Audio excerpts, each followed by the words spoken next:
So let's talk about Drakonym. When I first showed this game on the channel back in its pre-alpha stage, the reaction was, well, it was mixed. Specifically, we ran into a massive wall of skepticism regarding the Great Vow. If you remember, the original premise was that your dragon was this narrative partner that, by law of the setting, pretty much couldn't actually attack in battle. A lot of commenters looked at a game about dragon riding and just assumed that the dragon would be a partner in destruction, and felt a mechanical disconnect that was hard to get past, no matter how cool the rest of the game was. But something interesting happened. Usually, when a game is successfully crowdfunded, the author gets it out the door and moves on to the next project. That didn't happen here. Instead, the author took that skepticism and a mountain of other feedback from players and went back to the studs on this thing. He spent countless hours refining, gutting, and rebuilding the game. The result is this: the official first edition core rulebook for Drakonym. It's really quite an evolution from the previous version, and honestly, if we saw this kind of dedication to refinement across the board in the RPG world, we would naturally have much better games on our shelves. In this video, I want to go over the 8 major changes that the author Ash Swain made to Drakonym, and then briefly list the minor changes. I'd love to hear your thoughts in the comments about these changes from a design perspective and how you think it would impact the experience at the table. Let's jump in. 1. Picking perks. In the pre-alpha version, the class perks arrived on rails at levels 1, 2, 5, 8, and 10, a familiar approach that you see in games like D&D 5e, but now there's more emphasis on a modular architecture that grants players a choice of perks at every step of character creation. Some perks are picked when you choose your kin, some when you pick your class and subclass, and at every level, characters receive a career point to spend across talent trees, and on every odd level, they gain an attribute point to further customize their mechanical foundation. The emphasis on point spends is anchored in the new leveling system, which abandons traditional experience points in favor of a milestone-based downtime process. The general idea here was to loosen up the path of character progression and allow players to sort of tie their character's mechanical growth to their story, or at the very least, just get more variety and customizability. The total number of perk combinations that you could put together now from levels 1 to 10 is actually too high for me to even calculate. 2. The kin system. In the previous version, selecting a kin provided 3 hard-coded talents that arrived automatically without any room for differentiation between members of the same lineage. The new edition replaces this with a modular 3-part structure designed to balance innate biological traits with selectable ancestral powers. Every kin now begins with a core perk, which acts as an automatic signature ability defining the lineage's basic physical or mystical identity, and beyond this baseline, players now choose one minor perk from a pool of 4 to 5 options, and the final layer of this structure is the major perk, a more potent ability typically limited to once per scene or once per rest activations, which represents a character's peak ancestral inheritance. There has also been the formalization of half-kin as a first-class character option rather than a flavor-only suggestion.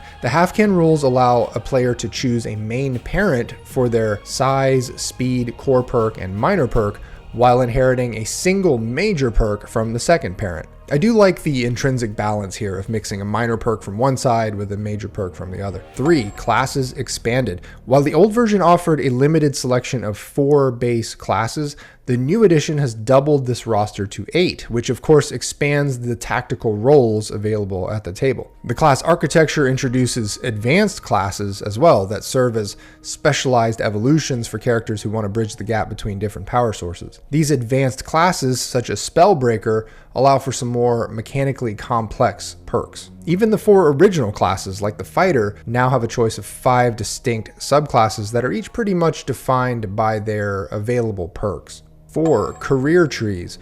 In the old version, backgrounds functioned as lightly customized archetypes that provided a relatively static set of starting proficiencies with little room for organic growth. The new edition really emphasizes a point-buy architecture with backgrounds where characters earn 1 career point per level to spend across their chosen talent trees. This really shifts the emphasis away from any automatic gains. Players have to lean in on whether they want to deepen their expertise in a single field or diversify their skills across multiple disciplines. The roster of available careers has also expanded to include the Merchant, providing a path for players interested in economic leverage and resource management. 5. Paths revamped.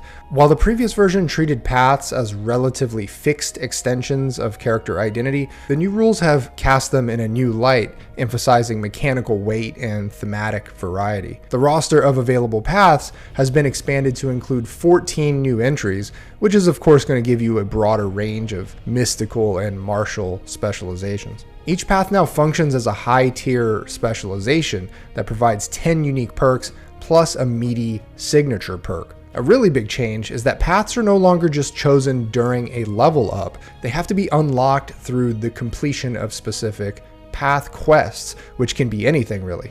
This quest requirement is a way to anchor mechanical progression of your character to the fiction of the game world. Having to complete a path quest also ensures that these really powerful abilities are not just handed out on a schedule, but are the result of deliberate player intent, narrative resolution. 6. Damage tier system. In the old rules, combat mathematics were strictly linear, as attack successes mapped 1-to-1 with wounds dealt to a target's health pool. The new edition replaces this with a tiered success to damage mapping, where 1 success results in a tier 1 result, 2 successes in tier 2, and so on, scaling up to tier 5 for 5 or more successes. This change is supported by the weapon profiles that now list specific damage outputs for every tier to ensure that high success rolls provide an interesting mechanical impact rather than just a higher wound count. To manage this lethality, the game introduces an asymmetrical wound system where players chip away at an enemy's wound pool,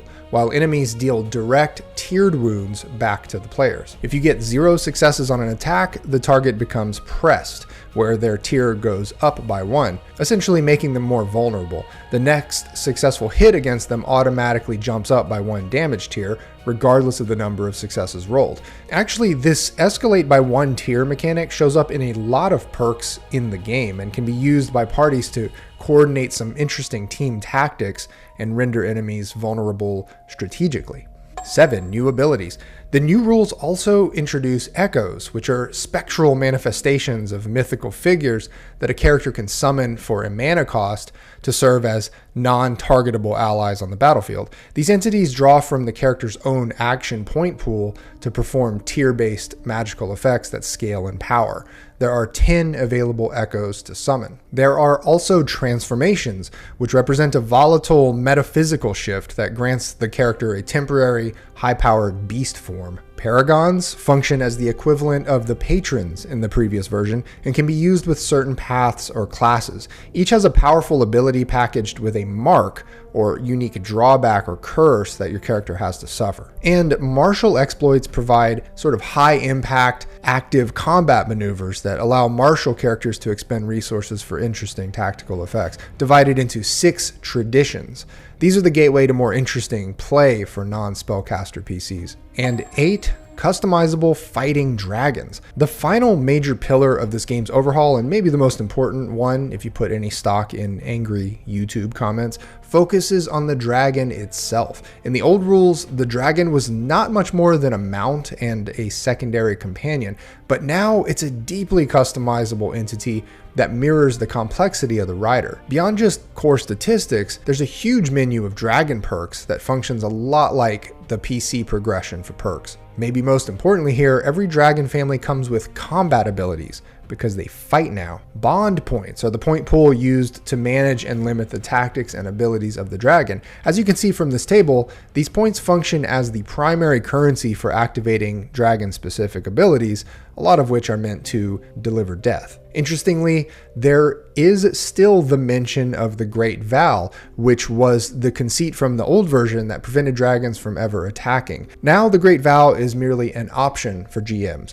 wherein if a dragon ever attacks, there's a chance of losing precious bond points that are hard to earn back, and your dragon possibly vanishes permanently. But again, that's just an optional rule now. Aside from the major changes we've just looked at, there are a slew of smaller mechanical and structural adjustments made to the game. I won't go over each of them here, but just take a look at the breadth of this game's overhaul. I just think it's noteworthy that the author chose to return to the foundational mechanics of his game after achieving a successful crowdfund campaign, in initial publication. Rather than maintaining the on-rails limitations of the first version, he really sort of killed his darlings and dedicated a significant amount of labor to rebuilding the system into the player-first modular architecture seen here. The takeaway for me here is that Drakonym stands as evidence that a game still can be fundamentally improved when an author is willing to treat their project completion as a starting point rather than a final destination.